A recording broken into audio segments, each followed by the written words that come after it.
12 COVID-19 deaths in the last 24 hours, the highest number documented in Grenada since its first outbreak in 2020. The death toll on the island is now 75 between the ages of 18 to 103. Grenada has 2,260 active cases, 9 of which are imported, and 2,251 are locals. 72 people remain hospitalized. Senior Medical Officer Mayana Charles says most of the fatalities occurred in the community. Now, as you mentioned, Grenada has recorded 75 cumulative deaths of COVID-19 and 12 in the last 24 hours.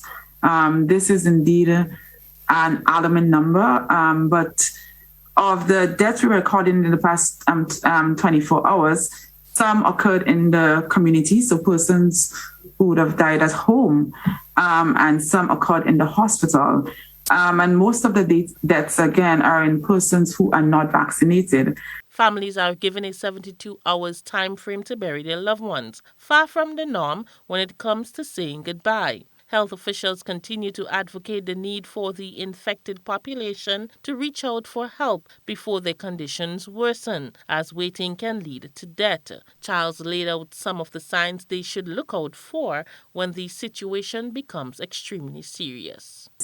That anybody who is at home and are experiencing the warning signs of severe illness, please seek medical attention immediately.